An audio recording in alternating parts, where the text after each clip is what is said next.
This last month, I was in Portland for a workshop on astrochemistry in the broadband era, looking particularly at the wideband sensitivity upgrade that's coming online soon for ALMA, and even further ahead for the next generation Very Large Array. One of the keynote speakers there was Patrick Sheehan, who was giving a talk to prime the audience for discussions on what it takes to generate new software to reliably automate the tasks necessary to reduce huge volumes of data. We sat down to chat about his own experiences in this area during one of the coffee breaks. I started off by asking Patrick to tell us a little bit about his role at NRAO. So I am a scientist at NRAO, so my role is about 75% of my time goes to functional work, with a little bit of the rest devoted to science. And I spend a lot of my time thinking about ways to deliver data to science PIs that is as high a quality and ready to use as possible. So initially that was spent developing a lot of these automated self-calibration tools that I guess we'll talk about. But now has sort of morphed into ALMA pipeline work, and I'm also involved with the CASA team as well, maintaining and developing features for CASA.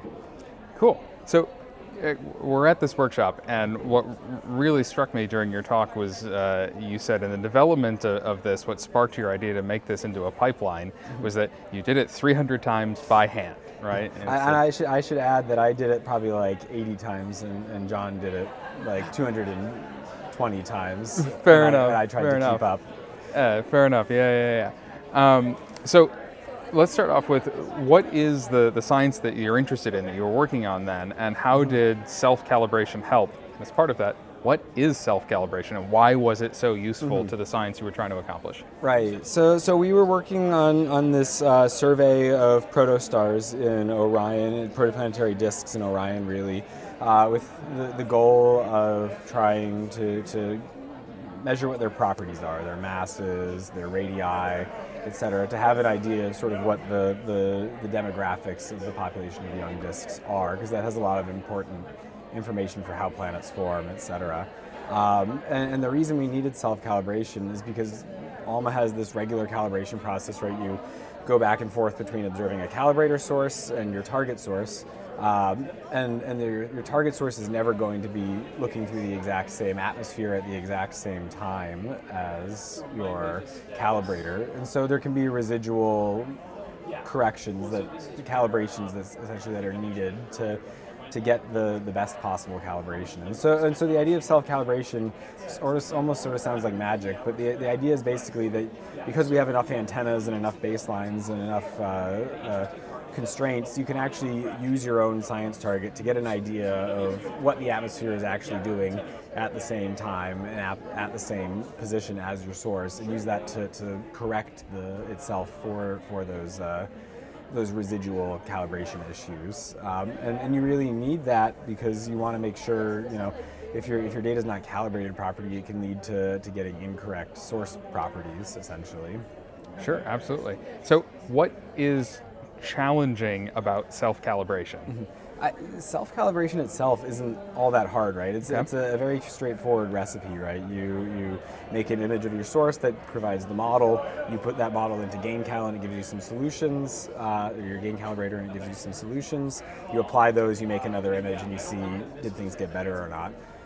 What's really difficult, I think, is doing that in an automated way, because you have to figure out, it's like I said, very easy to write down that recipe, but how do you have to think about what decisions you are internally making when you're saying, oh yes, that image looks better, or this is why I'm choosing to calibrate on this time scale, or with this set of antennas, etc. You need to think about why you're making those choices, and then once you've done that, you need to make sure those heuristics work not just for your one data set, right? It's 300 sources, it sounds like a lot, but they were all taken in a very uniform way.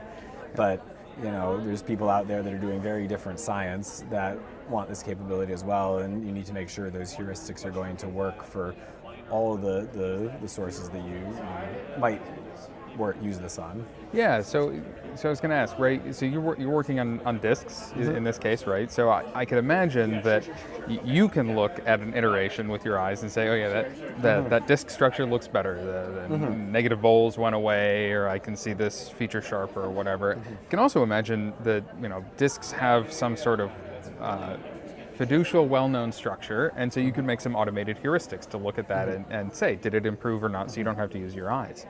But how do you translate the work that you did there onto folks that are observing external galaxies, or folks that are observing star-forming regions, right? Which have very different structures and very different properties, at least in my mind, right? How do you develop heuristics for that?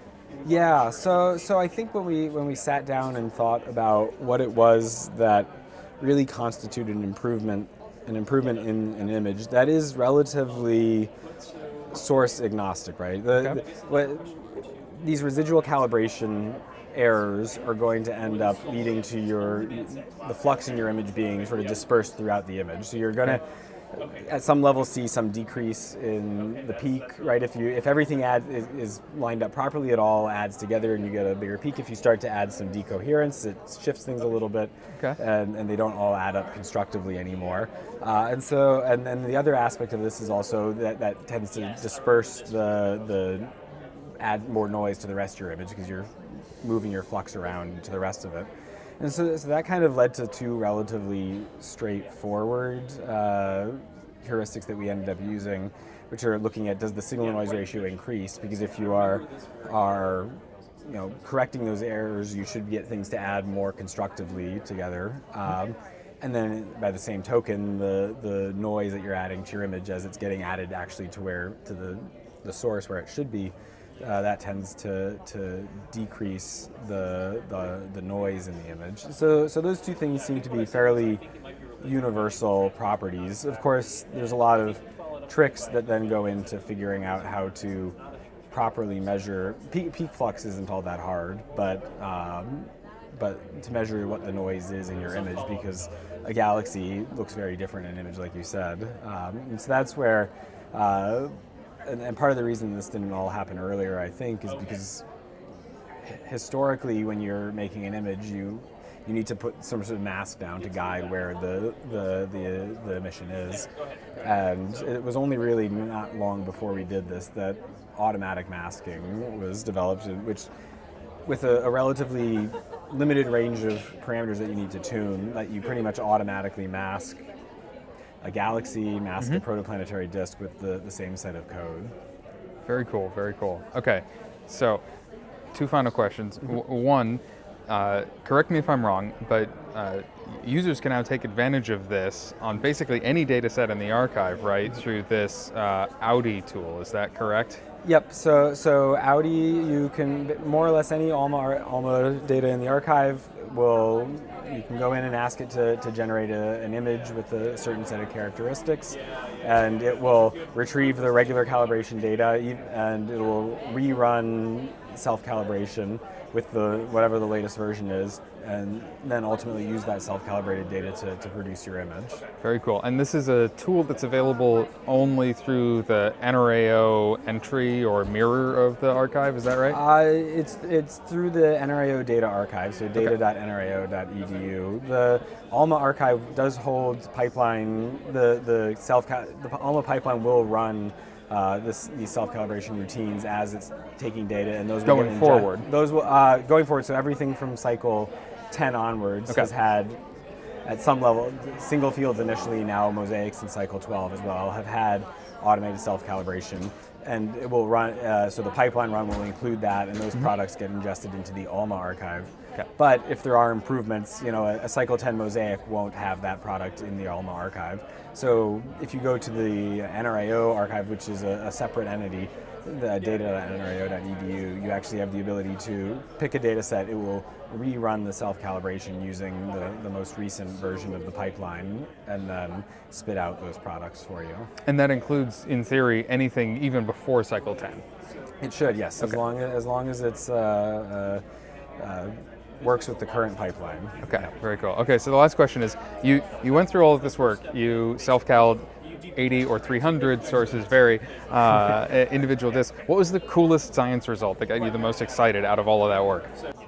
So I think something that we weren't entirely expecting is when we were doing this, it was still early on in the substructure era, Okay. and we didn't necessarily know. We knew we'd had like D sharp and we'd had HL tau, and so we knew that older disks were starting to show lots of signs of substructure, but we still didn't really know for these young disks that are less than 1 million years old whether there was any sign of substructure or not. And so I think this was really, there were a couple of one-off observations that had seen this, but this was the first time we actually got a sample, because there were so many disks looked at with high enough angular resolution. We actually got a sample of disks, the first sample of young disks that actually showed substructures in them. I think we're still 8 years later, the jury's out on what that substructure means, but I think it was something I was excited about and hadn't been expecting to see when I went in. Very cool. All right. Well, thanks for taking the time to chat with us. Yeah, absolutely. Thanks for having me.